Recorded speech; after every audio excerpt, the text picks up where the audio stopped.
오늘 이 말씀으로 하나님 중심의 생활 제목으로 하나님의 말씀을 함께 나누겠습니다. 이 사람은 누구일까요? 키는 보통 사람보다 이 머리 하나는 더 컸습니다. 그런데 마음은 너무나 좁은 사람이 하나 있었습니다.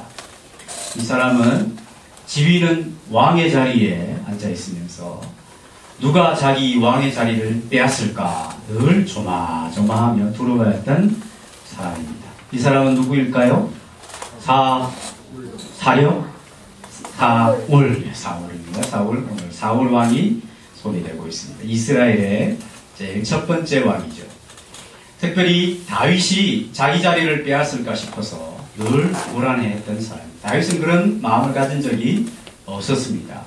다윗이 10대 소년이었을 때 지난주에 배운 말씀처럼 블레셋이라고 하는 나라와 전쟁을 치렀는데 한 키가 여기 천정에 닿을 만큼 한 3m나 되는 이 장수를 소년이 물리쳤습니다.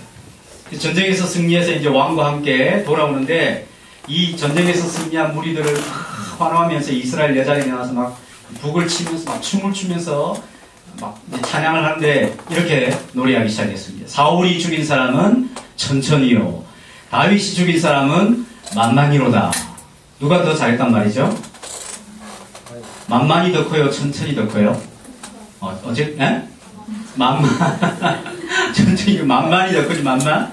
다윗이 훨씬 더 큰 일을 했다. 이렇게 막 노래하는 거예요, 여자들이. 그러니까 사울이 마음에, 아니, 이것들이 나에게 더 큰 영광을 돌리지 않고, 저 다윗에게 영광을 돌리다니.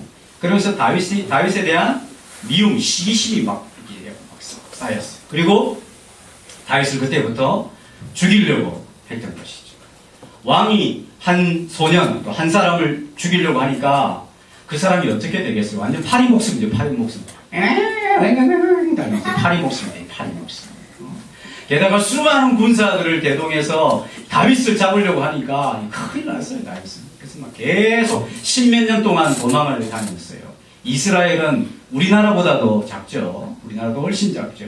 우리나라보다 한 3분의 1, 4분의 1 정도밖에 안 되는데, 막 온 지역을 돌아다니면서 도망을 다녀야 했습니다. 게다가 다윗이 발견되면 즉시로 왕에게 알리지 않으면 큰 화를 당할 것 같은 분위기를 만들었어요. 그러니까 사람들이 다윗이 어디 있다라고 하면 당장 누구에게 보고를 하겠어요? 사울 왕에게 보고를 했어요.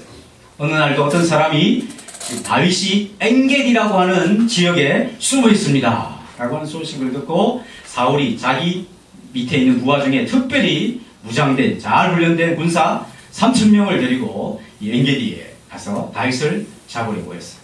그래서 갔는데 길가에 보니까 양의 우리가 이렇게 있고 거기 보니까 굴이 하나 있는데 마침 그때 사울이 엉아가 말이 왔어요. 엉아가 갑자기 똥 흘르고 싶었어요. 똥 흘르고 싶었어요. 그래서 어디로 가야 되겠어요? 그 다음에 뭐 지금처럼 화장실이 발달된 문화가 없으니까 어디로 가야 돼? 왕이 아무 때나 들녘에서 자 너희들 나를 둘러싸라 이렇게 할 수 없잖아요. 마침 그 굴이 있으니까 너희들 기다려라. 혼자서 들어가야죠. 혼자서. 그죠? 혼자서 굴에 들어가서 저 바깥을 향하여 보면서 용을 이렇게 쓰고 있었어요. 근데 그 굴 저 안쪽에 누가 있었을까요? 다윗이 있었어요. 다윗과 그의 부하 600명이 딱 숨어가 있었어요. 지금 다윗과 그의 부하들은 야 이제 큰일 났다. 우리는 이제 끝장이구나 생각했는데 사울이 딱 들어오는데 혼자 들어오는데 똥냄새가 막 나는 그래서 이제 딱 가서 마침 그때 이제 부하들도 사울 때문에 왕 때문에 굉장히 괴롭힘을 많이 당했던 사람들이거든요. 그래서 다윗이 장군님 드디어 이제 하나님께서 제 왼수를 이제 장군님의 손에 붙여가지고 이제 단칼에 저 원수를 죽일 수 있겠어요. 빨리 가서 죽이십시오. 다윗이 어떻게 했을까요? 저벅저벅 갔겠어요? 살금 가가지고 목을 땄을까요?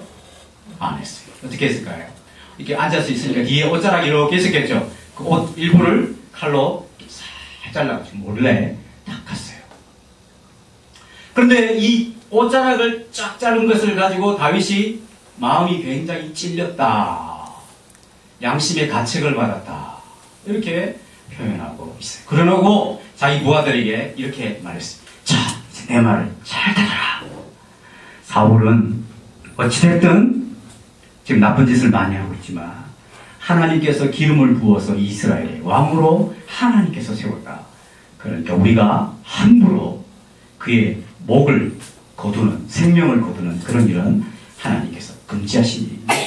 아무도 그렇게 해서는 안 된다. 알았지? 그러니까 예, 알았습니다 했을까요? 그래도 가만 놔둘 수 있겠습니까? 뭐 그런 이야기에서 있겠어요. 그래도 안 된다. 절대 안 된다. 하나님께서 그 말씀 하면 안 된다. 그렇게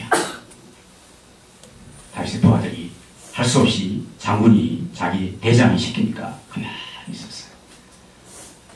이제 사울이 응가를 다 보고 자기가 어떤 일이 있는지 모르죠. 뭐로 닦았는지는 모르지만 어쨌든 뭐로 닦고 굴에서 나갔어요. 저 멀찍이 나갔는데 그때 다윗도 굴에서 나와서 왕이여, 사울 왕이여, 그래서 익숙한 소리가 들렸어요. 사울이 뒤로 보니까 다윗이 자기를 쳐다보는 사울을 향해서 땅에 엎드려서 절을 하면서 어떻게 해서 왕은 다윗이 왕을 해한다고 하는 그런 나쁜 소리를 자꾸 들으면서 내가 나쁜 짓을 할 것처럼 나를 쫓아서 나를 죽이려고 하십니까? 나는 왕에게 절대로 악이나 죄를 범하지 않은 사람. 이 증거가 있습니다. 자, 이거 보십시오. 뭘 보여줬을까요? 찢은 옷, 자락 일부를 보이면서 하나님께서 왕을 내 손에 붙였지만 내가 왕을 죽이지 않고 또 내 부하들이 왕을 단칼에 죽이라고 했는데 왕은 하나님께서 기름 부어 세우신 그런 왕이시기 때문에 내가 그렇게 하지 못하게 했고 나도 왕을 해하지 아니하였습니다. 제발 저의 진실을 믿어주십시오. 그렇게 이야기를 했어요. 자, 이 다윗은 사울 때문에 상처를 엄청 받았어요. 눈덩이도 많고 머리 뒤통수도 맞고 창으로 그냥 던져가지고 다윗을 창으로 꽂아가 죽이려고도 하고 군사를 동원해서 막 그러니까 다윗도 그러니까 다윗의 부모님들이 제대로 평안한 삶을 살 수 없었겠죠. 다윗 부모도 괴롭고 다윗의 형들도 괴롭고 계속 괴롭혀서 다윗을 죽이려고 했던 사람이에요. 다윗이 그런 사람을 대했을 때 어떤 마음이 들 수 있을까요? 원수 같은 마음이 들겠죠. 그런데 다윗은 이 사울왕을 받아준다는 것이죠. 게다가 옷자락만 살짝 자르고 이 부하들이 사울을 죽이려고 이렇게 마음을 품고 죽이라고 그렇게 했는데도 그 부하들의 반대를 무릅쓰고라도 죽이지 않고 살려주는 그런 엄청난 일을 하는 것을 볼 수 있는 거죠. 그런 일은 우리 사회에서는 별로 없어요. 우리 친구들도 여러분 친구들이 계속 여러분들을 괴롭히고 꼬집고 그 다음에 뭐 연필 빼앗고 용돈 얼마 있어? 엄마한테 얼마 받았어? 2,000원 내놔. 그렇게 한 친구가 있으면 어떤 생각이 들겠어요? 마음에 미움이 막 생기겠죠. 그죠?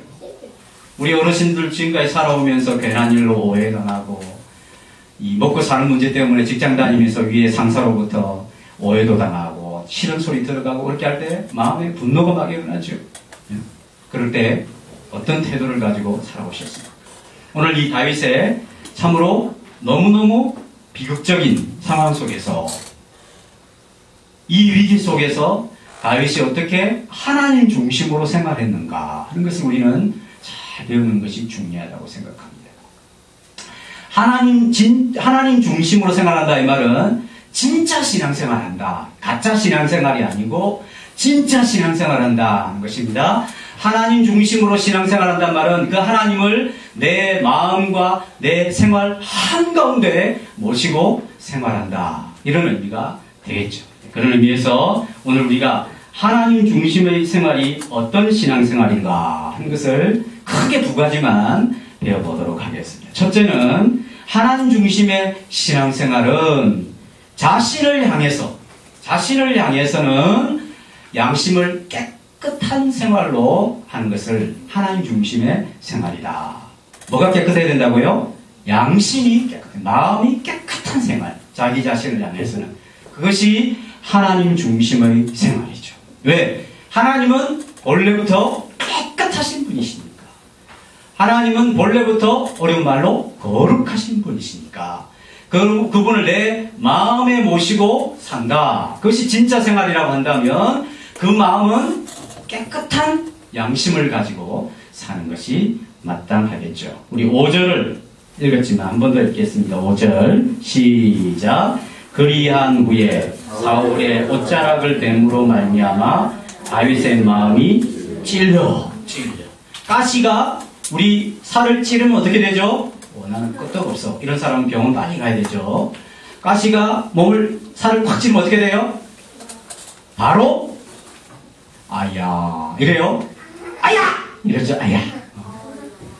여기 찌른다고 하는 것은 마치 가시가 살을 찌른 것 같이 다윗이 사울의 옷자락을 탁 베었는데 마음이 확 찔렸어요. 양심에 큰 가책을 받았어요. 하마터면 부하들의 말을 듣고 칼로 이 사울의 옷자락을 자른 것이 아니라 사울의 뒤에서 목을 자를 뻔했는지 모르겠어요. 그런 마음이 있었겠죠. 왜 없었겠어요, 사람이. 그죠? 그런 마음이 드는 거예요. 하마터면 그럴 뻔했는데 그런 마음이 들었었는데 옷자락을 자른 것 그 자체만으로도 마음에 찔릴 정도로 굉장히 양심이 깨끗하고 깨어있는 사람이다 하는 것을 우리는 알 수가 있습니다. 그런데 다윗과 함께 있는 600명의 부하들은 죽이십시오. 죽이십시오. 죽이십시오. 하나님이 기회를 주셨습니다. 하나님이 당신의 손에 넘겨주신 것입니다. 이것은 하나님의 뜻입니다. 어떻게 이런 기회가 있을 수 있습니까? 인생에서 다시 이런 기회는 오지 않습니다. 확 죽여버리고 당신이 왕이 되십시오. 부하들은 그랬어요. 근데 다윗은 사울에게 상처를 준 게 아니에요.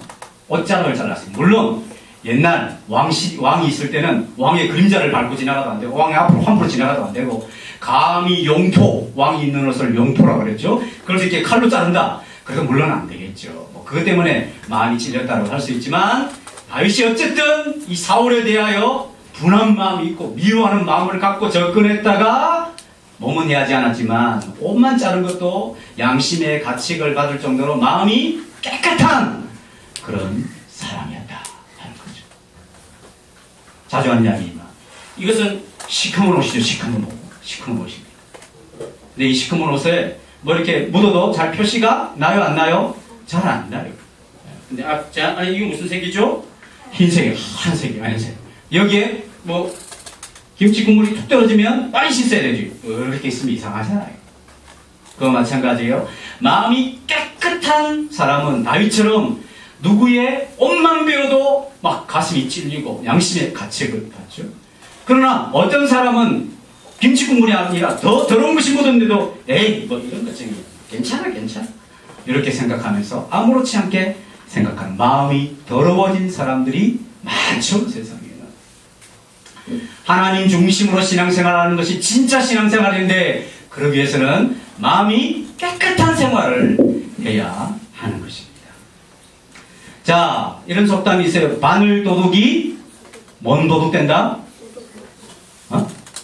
초등학생들 공부를 안 하네.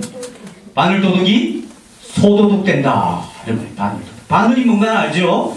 바늘 도둑. 요만한 것도, 물론 요렇게 큰 것도 있지만, 요만한 바늘 도둑이 나중에 손을 훔치는 도둑이 된다. 이 무슨 말이죠? 처음에는, 뭐 바늘 그거 하나 가져오는 거 어때? 남의 집에서. 저도 어릴 때 늘 이상하게 남의 거는 좋게 보여요. 그냥 우리 집에 있는 볼펜도 있고 저 집에 볼펜이 똑같은데 남의 집에 볼펜 보면 오죽에 굉장히 잘 써질 것 같고. 그래서 그냥 뭐 나쁜 짓이라 생각하면 그냥 이렇게 자리만 이동시키는 남의 집에 있는 것을 우리 집으로 자리 이동시키고 자꾸 자리 이동시키었던 적이 있어요. 지금 그렇게 하지 않습니다. 의심하지 마세요, 저는. 근데 처음에는 나 그거 바늘 그거 뭐 좀 가져가는 거. 저 집에는 바늘 얼마나 많은데 하나 없어도 아무런 문제 없어. 이 집을 보니까 여러 가지 피아노가 많죠. 이 피아노 여러 개 있는데요. 뭐 하나 가져가면 어때? 물론 그런 말 아니지만 뭐 이런 종이 조각 하나도 이 집에 종이 많은데 이거 하나 가져가면 어때? 이러면 안 되죠. 자, 이스라엘 백성들이 추수를 할 때 항상 하나님께서는 가난한 사람들을 자꾸 배려해줘야 된다. 포도 이렇게 걷다 보면 어떻게 돼요? 안 걷어봐서 잘 모른가 보네. 포도 이렇게 따다 보면 포도알이 하나씩 툭 떨어지고 아니면 포도송이 오 하고 툭 떨어질 수도 있죠. 그래서 그거 줍지 마라 그랬어요. 왜? 그 떨어진 것은 가난한 사람들이 와서 이것을 먹을 수 있도록 내버려둬라 그랬어요. 그리고 가난한 사람들이 이 과일 농장에 가서 마음껏 먹을 수 있다 그랬어요. 대신 싸가지는 마라. 예를 들면 뷔페에 가서 많이 먹을 수 있지만 우리 어르신들 특별히 뷔페에서 저거 음식 남은 거 아깝다 해서 싸가서는 안 되는 거죠.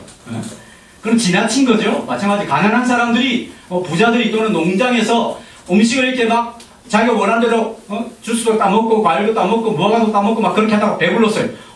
이제 더 먹어야 되는데 이제 어쩌지? 이제 또 내일 또 먹을 거 생각해야 돼. 그래서 거기서 따가지고 봉다리에 담고 그렇게 가서는 안 된다. 지나치면 안 되는 것이죠. 소도둑이 바늘도둑이 소도둑된다. 바늘 뭐 별것 아니면 그거 가져가면 어떡해? 내 회사에서 뭐 그거 볼펜 많은데 뭐 그거 좀 가져오면 이렇게 자꾸 하다 보면 나중에 그게 소도둑 되는 것이죠. 처음에는 훔치는 것이 떨려요. 저는 컨닝을 거의 해보지 않았는데 중학교 때 도덕 시간에 한번 컨닝을 해야 되겠다라고 하는 단단한 마음을 품고 있을 때 예수 안 믿을 때입니다. 그 앞에 이제 수학 선생님이 신문을 보면서 거의 감독을 안 하는 거예요. 그래가지고 다 알겠는데 한 문제가 생각이 안 나는 단어 하나가 생각이 안 나는 거예요. 책이 어디 있는지까지 기억이 나는 거였어요. 내는데 막 떨떨떨떨떨떨 떨린다. 결국은 못 썼어요.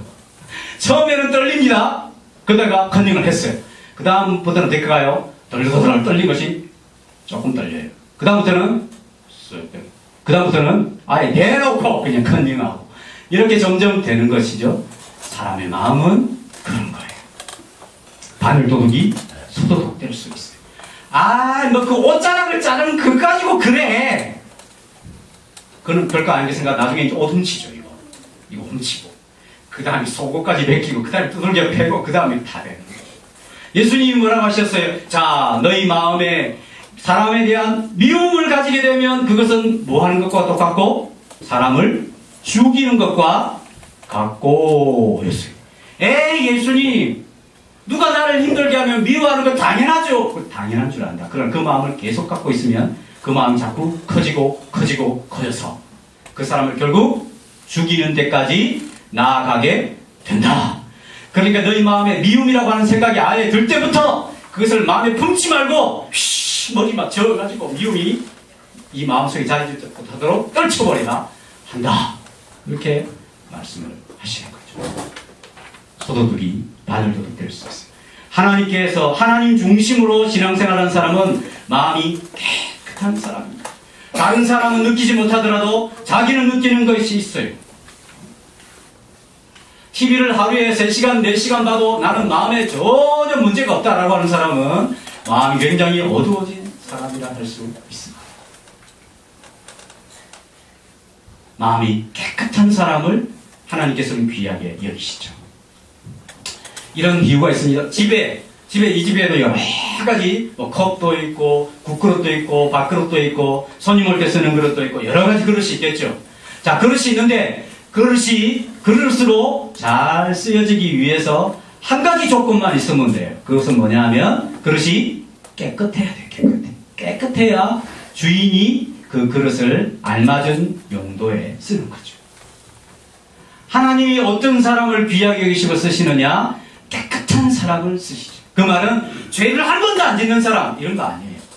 사람은 다 죄이기 때문에 죄를 지을 수 있어요.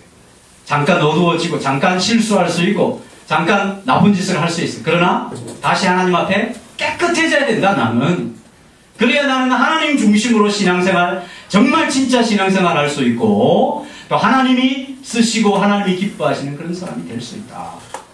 하나님 여러분들 보고 다 공부 잘하라 이렇게 말을 하지 않아요. 하나님 여러분들 보고 돈 많이 벌어라 말하지 않아요. 여러분들이 세상에서 높은 자리를 점령해야 된다라고 말하지 않습니다. 다 성형수술 해가지고 그냥 쭉쭉 빵빵 이래야 된다. 하나님 그렇게도 말씀하지 않아요. 그러나 하나님이 모든 사람에게 요구하는 것은 여러분들은 깨끗해야 된다. 깨끗해야 된다. 삶도 깨끗하고 마음도 깨끗해야 된다. 우리는 알잖아요. 지금 정치인들이 깨끗하다고 생각하는 사람이 아무도 없죠. 아, 저 사람 깨끗하다 라고 생각하는 사람, 믿는 사람 아무도 없어요. 그러나 예수 믿는 사람은 이 세상에서 깨끗한 사람이다. 눈에 보이는 것도 깨끗하지만 저 사람들은 마음이 깨끗한 사람들이다. 이렇게 평가되기를 하나님이 원하시는 것이죠. 레위기는 우리가 성경 읽을 때 굉장히 힘든 성경입니다. 심지어 우리가 농담으로 잠이 안 올 때는 레위기를 읽으세요 그런 잠이 곧 오게 될 겁니다. 그렇죠. 근데 이스라엘 유대인들은 모세오경, 창세기, 출애굽기, 레위기, 민수기, 신명기 중에 제일 먼저 공부하는 것이 있어요. 그게 무슨 성경일까요? 어떻게 알았어요? 레위기. 우리는 어렵다고 생각한 이 레위기를 그들은 제일 먼저 읽는 거예요. 제일 먼저. 근데 이 레위기에 11장에 가면 거기에 이런 게 있어요. 너희들이 이 땅에서 먹을 수 있는 고기들은 이런 것이다. 자, 육고기 중에 먹을 수 있는 것은 되새김질도 해야 되고 굽이, 발굽이 이렇게 갈라져 있어야 된다. 예를 들면 뭐죠? 소는 되새김질 하잖아요. 저도 되새김질 하는 위를 가지고 있습니다. 좀 이상한 일이죠. 되새김질을 하고 소는 굽이 갈라져 있어요. 돼지는 먹으면 돼요? 안 돼요? 안 돼요. 돼지는 뭐가 갈라져 있어요? 굽이 갈라져 있는데 뭐가 안 돼요? 되새김질은 안 돼요. 왜 안 되죠? 하나님 그거 먹으면 왜 안 되죠? 전 몰라요. 어쨌든 하나님께서 하지 마라. 그런 것은 부정한 짐승이니까 먹지 말고, 이런 짐승은 정결한 짐승. 메뚜기는 먹어도 되지만 뭐 까마귀, 부엉이 이런 거는 먹어는 안 된다. 그렇죠? 아무튼 먹어도 되는 거 먹지 말아야 될 것을 쭉 이야기하고 11장 44절 45절에 하나님이 결론적으로 뭐라고 말씀하시냐면, 나는 너희를 애굽 땅에서 건져낸 너희의 구원자 여호와니라. 내가 거룩하니 너희도 거룩하라. 이렇게 말씀하셨어요. 왜 먹는 이야기하고 그런 말씀을 하셨을까요? 안 먹고 지내시는 분이 있어요? 다 먹고 지내는 거죠. 먹고 살만하신가 봐요. 그죠? 다 먹고 지내죠, 우리는. 그러면 다 먹고 지낸다 이 말은 우리는 누구나 다 먹고 산다는 거예요. 그러니까 먹는다고 하는 것은 우리 생활의 제일 기본이죠, 기본. 뭐 그것을 뷔페식으로 먹든 라면 한 끼를 먹든 어쨌든 우리는 먹고 살아야 되겠죠. 그래 하나님께서 먹는 일을 가지고 뭐라고 말씀하시냐면, 내가 거룩하니 너희도 거룩하라. 이 말씀은 우리의 제일 기본적인 생활에서부터 하나님의 백성들은 깨끗하고 구별되고 거룩하고 양심이 청결한 그런 사람이 되어야 한다. 그래야 진짜 신앙생활하고 하나님 중심으로 신앙생활할 수 있다. 이렇게 말씀하시는 것입니다. 마태복음 5장에는 산상수훈이라는 것이 있죠. 거기에 8복이라 8가지 복이 있다는데 그 중에 이런 복이 있습니다. 복되도다 마음이 깨끗한 사람들이여. 왜냐하면 그들은 하나님의 얼굴을 볼 것이기 때문이다. 그랬어. 마음이 깨끗하면 하나님이 눈에 보인다. 그 말이 아니라 마음이 깨끗한 사람은 하나님이 내 편이시구나. 마음이 깨끗한 사람은 하나님이 나와 함께 하시는구나. 마음이 깨끗한 사람은 내 모든 생활 속에 하나님이 동행해 주시는구나. 이것을 확실하게 알 수 있도록 해주신다는 거예요. 이 세상에서 가장 큰 능력을 가지신 분이 내 마음속에 계시다는 확신이 있는 것보다 더 담대한 일이 어디 있겠습니까? 모든 세상을 창조하시고 내 모든 미래를 하시는, 내 생명까지 주관하시는 그 하나님이 나의 모든 생활에 함께 하시고 동행해 주신다고 하는 그 확신보다 더 놀라운 평안이 어디 있겠습니까? 하나님은 깨끗한 사람을 사용하십니다. 하나님은 깨끗한 자에게 자신을 보여주십니다. 우리 모든 성도들이 하나님 중심의 생활, 양심이 깨끗한 신앙생활에 힘쓰는 그런 하나님의 자녀들이 되어 하나님이 우리 가운데 자신을 나타내시는 그런 복락을 누리시는 은혜가 있기를 축복합니다.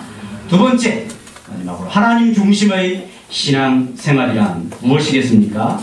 그것은 바로 하나님을 향하여서, 나를 향하여서는 내 양심이 깨끗해야 된다는 것이고, 이제 하나님을 향하여서 하나님 중심의 신앙생활은 하나님을 향하여서는 하나님을 절대적으로 믿고 신뢰하는 태도, 이것이 하나님 중심의 신앙생활이라 할 수 있습니다. 우리가 왜 하나님께 기도합니까? 하나님이 내 문제를 가장 잘 아실 뿐만 아니라 내 문제를 제일 지혜롭게 해결할 수 있기 때문에 기도해야 되죠.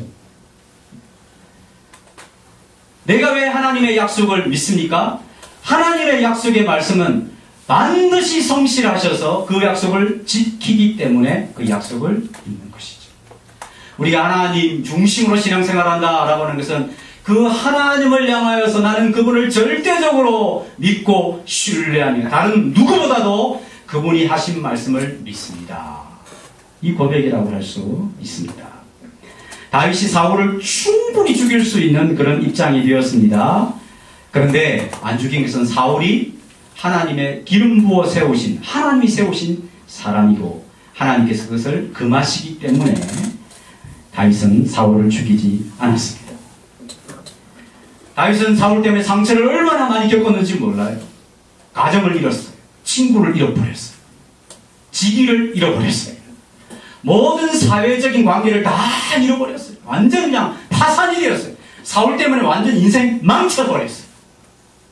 그러면서 지금도 계속 그를 죽이려고 하죠. 근데 드디어 이 사울을 죽일 기회가 왔어요. 마치 호랑이 굴에 토끼 한 마리가 들어왔어요. 그러면 어떻게 할까요? 사자들이 와서 너 귀엽게 생겼다. 잘 놀다 가라. 이렇게 하겠어요? 오, 왔다. 팍! 치가지고 당장 조그만 거 찢어 발겨가지고 냥냥냥냥 쩍쩍쩍쩍 기지르면서 이렇게 먹는 거죠. 그죠? 응?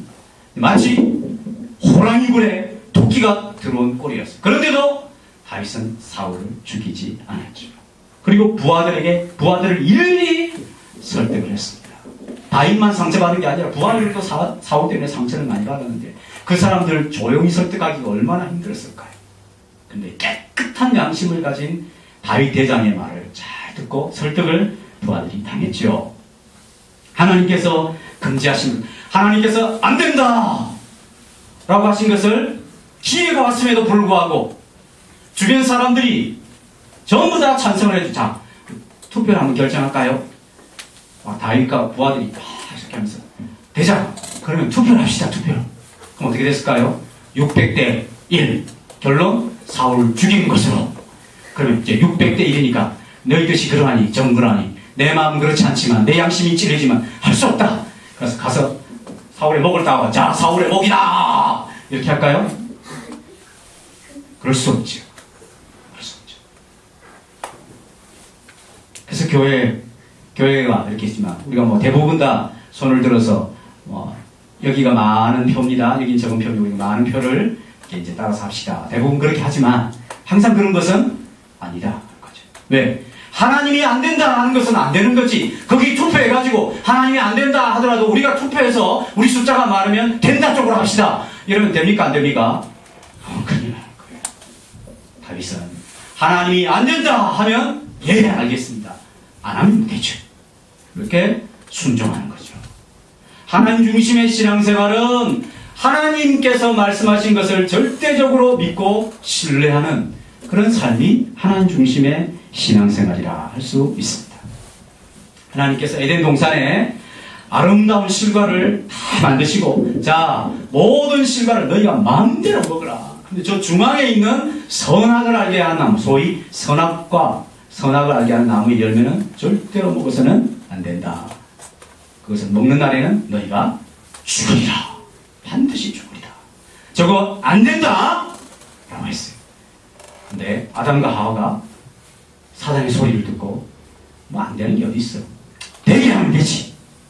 그러다 가지고 자기도 먹고 남편도 먹고 그래서 어떻게 됐습니까? 더 잘 됐어요? 아니요. 다 잃어버렸어. 비참하게 된 것이죠.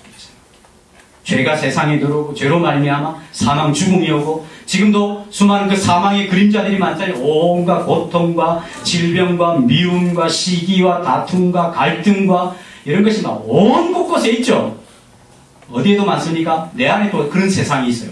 하루 종일 살아갈 때 온갖 갈등과 미움과 막 이 안에서 막 이 좁은 마음 안에서 막 일어나지 않습니까? 이런 것이다. 하나님이 안 된다 한 것을 범함으로 말미암아 나타난 결과들이 할 수 있는 거예요. 만약 부하들이 원했던 대로 사울왕을 죽였다고 한다면 다윗은 평생 가슴을 치며 후회하고 고통 속에서 지냈을 것입니다. 영화나 드라마에서는 멋있죠. 목을 탁 치면 시청자들이 우와 잘했다. 완전 잘했다. 완전 잘했네. 이렇게 할 수 있겠지만 그는 드라마고 영화지. 하나님이 안 된다 하는 것은 안 되는 거예요. 그러면 왜 그렇게 했겠습니까? 그것은 절대적으로 하나님을 신뢰하고 그분의 말씀을 의지했기 때문입니다. 그럼 무엇을 했을까요, 다윗이? 24장 12절 읽겠습니다. 12절은 우리 남자분들이, 15절은 여자분들이 읽겠습니다. 12절 시작. 여호와께서는 나와 왕 사이를 판단하사 여호와께서 나를 위하여 왕에게 보복하시겠느냐. 내 손으로는 왕을 해하지 않겠나이다. 15절 여자분들 시작. 그런즉 여호와께서 재판장이 되어 나와 왕 사이에 심판하사 나의 사정을 살펴 억울함을 풀어주시고 나를 왕의 손에서 건지시기를 원하나이다 아니라. 아멘. 내용은 무엇이죠? 하나님이 진정한 재판장이시고 완전히 공의로우신 분이십니다. 이 하나님께서 왕과 나 사이에 누가 잘못했는지 잘했는지를 분명하게 판단을 하셔서 하나님께서 내 편을 들어주실 것이며 하나님이 왕을 심판하시고 하나님께서 왕을 보복하실 것입니다. 나는 절대로 왕을 해하지 않겠습니다. 비록 왕이 잘못하고 왕이 내 목숨을 헤아려 하고 왕이 수많은 사람들을 괴롭히지만 왕에게 보복을 행할 리는 사람이 아니라 왕을 세우신 하나님이 하실 것입니다. 나는 그것을 믿습니다. 이것이 하나님을 믿는 하나님 중심의 신앙생활을 하는 다윗의 태도라고 할 수가 있습니다. 사도 바울은 하나님께서 절대적인 심판을 제시하고 있음을 이렇게 말씀하고 있습니다. 앞에 로마서 2장 6절에서 8절 말씀을 함께 읽어보도록 하겠습니다. 화면을 보시고 함께 읽어보겠습니다. 로마서 2장 6절에서 8절 말씀입니다. 시작. 하나님께서 각 사람에게 그 행한 대로 보응하시되 참고 선을 행하여 영광과 존귀와 썩지 아니함을 구하는 자에게는 영생으로 하시고 오직 당을 지어 진리를 따르지 아니하고 불의를 따르는 자에게는 진노와 분노로 하시니라. 하나님의 절대적인 기준이죠. 하나님이 행한 대로 다 보복하신대. 그래서 어떤 사람은 참고 선을 행하여 영광과 존귀와 썩지 아니함을 구하는 자에게는 영원한 생명으로 보상을 해주시고, 그렇지만 당을 지어서 진리를 쫓지 않고 불의를 쫓아서 사울처럼 그렇게 행하는 자에게는 하나님의 진노와 분노로 갚아주신다. 이것이 하나님의 절대적인 심판 기준인 것입니다. 비록 사울 왕을 죽인 것이 정당하게 보이고 모든 백성들과 이 600명의 부하들도 원하는 일이었습니다. 공동체에 유익을 주는 것 같은 합리적인 일이었습니다. 그러나 자기 자신이 하나님이 하셔야 될 일들을 자기가 해서 사울을 죽일 권한은 다윗에게 없는 것이죠. 다윗은 확실히 믿었습니다. 하나님은 선을 행하는 자에게 영생을 주시고 악을 불의를 행하는 자에게는 반드시 하나님께서 심판을 내리신다. 그것을 확실하게 믿었어요. 이 세상의 법보다도 하나님의 법을 더 확실하게 믿었습니다. 그래서 자기가 죽일 수 있는 충분한 기회가 되어서도 죽이지 않는 것이죠. 왜? 하나님이 깨끗하게 하신 것입니다. 만일 다윗이 죽였다고 생각해 보십시오. 그러면 다윗을 지지한 사람은 이제 다윗을 왕으로 수달게 막 박수치고 이랬겠지만 백성들은 늘 의심하죠. 백성들은 늘 공격하죠. 수많은 백성들이 저 다윗이 왕을 죽이고 반역을 저질러서 왕이 되었다. 백성들의 마음을 얻을 수가 없게 되겠죠. 그러니까 철저히 다윗은 하나님, 그분이 하실 것이다. 하나님께 맡기는 것입니다. 로마서 12장 19절 시작. 내 사랑하는 자들아 너희가 친히 원수를 갚지 말고 하나님의 진노하심에 맡기라. 기록되었으되 원수 갚는 것이 내게 있으니 내가 갚으리라고 주께서 말씀하십니다. 자, 사랑하는 자들, 너희가 친히, 너희가 일부러 막 원수 갚으려고 하지 마라. 원수 갚는 것은 누구에게? 하나님께 있으니 내가 하나님이 갚아주리라. 너희가 사람을 해야 할 것은 너희의 의무가 아니다. 너희가 해야 할 의무는 도리어 너희가 원수라고 생각하는 사람을 위하여 기도해주고 필요한 것을 공급해주고 선을 행하라. 그러면 내가 갚아주겠다. 그렇게 말씀하고 있는 것입니다. 하나님은 반드시 의로운 심판을 베푸시는 분이십니다. 그래서 다윗은 하나님께 이 모든 것을 다 맡겨버리는 것이죠. 여러분, 만약에 자기가 원수를 스스로 갚으려고 하면 어떻게 되겠습니까? 시간 많이 들어가요. 또 사울을 죽이려고 하면 혼자서 죽이겠습니까? 사람들 사야 되잖아요. 재물도 많이 들어가요. 게다가 그 죽이기까지 마음속에 평화가 없어요. 어떻게 하면 저를 죽일까? 어떻게 하면 저 죽일 기회를 찾을까? 이를 바삭바삭 하면 꿈속에서 사울 죽이는 꿈 꾸고, 그래서 마음속에 평화가 다 삶이 완전히 그냥 망가져버리는 것이죠. 그런데 하나님을 눈에 보이는 것처럼, 그가 말씀하신 것을 손에 잡은 것처럼 하나님이 나의 모든 형편을 돌아보시고 내 원수를 하나님이 친히 갚아주시리라. 그리고 하나님께 모든 것을 맡기고 생활하면 건강한 생활을 할 수 있는 것이죠. 그리고 상대방에 대하여 선을 베풀기 위해서는 용서를 해줘야 돼요. 용서를. 그죠? 용서를 안 하게 되면 어떻게 됩니까? 용서하지 않은 사람이 힘들죠. 용서받지 못한 사람도 힘들지만 용서 안 하는 사람이 더 힘들죠. 그 사람 생각 묵상하면 막 갑자기 생활 리듬이 다 깨져버려요. 잘 지내다가 그 사람이 눈앞에 나타나면 기분 막 상해버리죠.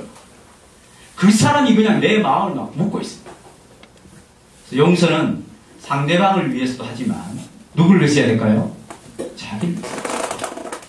상대방을 진심으로 용서해주면 자기 마음에 자유가 생깁니다.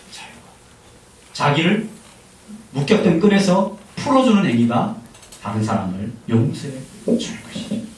그래서 하나님 말씀하십니다. 사람들을 용서해주고 원수는 내가 갚을 테니 너희는 너희의 할 도리를 하라. 그래야 인생이 깊어지고, 그래야 사람이 넓어지고, 그래야 진정한 기쁨과 자유를 누릴 수 있느냐. 하나님이 말씀해 주시는 것입니다. 할 수 있거든 너희로서는 모든 사람으로 더불어서 화목을 하도록 해라. 그것은 너희의 할 몫이다. 그러면 하나님이 모든 것을 책임져 주실 것을 말씀해 주십니다. 다윗은 너무나 위험한 순간에, 너무나 극한 상황 속에서 하나님 중심의 신앙생활이 어떤 삶인가를 분명히 보여줬습니다. 하나님 왜 이 사건을 우리에게 기록해주고 말씀하십니까? 우리는 다윗과 같은 삶은 살지는 않는다는 거죠. 이 세상의 많은 사람들은 자기를 힘들게 하는 사람을 원수로 여기고 양심에 가책 없이 공격하려고 원수를 스스로 갚으려고 그렇게 하지만 하나님의 자녀된 너희들은 그렇게 해서는 안 된다는 것입니다. 우리가 하나님으로부터 무한한 용서를 받았지 않습니까? 깨끗하신 하나님께서 우리를 깨끗하게 대해 주시죠. 예수님께서 우리의 모든 죄를 다 십자가에서 다 져주시고 우리를 죄 용서해 주셨습니다. 그러한 사랑과 은혜를 받은 너희들은 이 땅에서 살아갈 때 자신을 향하여서는 깨끗한 삶을 살고 하나님을 향하여서는 그가 살아계시고 그가 일하실 것을 믿고 그분을 절대적으로 신뢰하는 하나님 중심의 신앙생활을 함으로 말미암아 자유와 기쁨과 평화를 누리고 인격이 깊어지고 넓어지는 하나님의 사람이 되기를 원하시는 것입니다. 사랑하는 성도 여러분, 이 땅에서 살아갈 때 여러 가지 어려움들을 겪겠으나 하나님 중심의 신앙생활을 통하여서 하나님을 더욱더 깊이 체험하고 훌륭한 인격을 맺어가는 하나님의 백성들이 될 수 있기를 주님의 이름으로 축복합니다. 기도하겠습니다.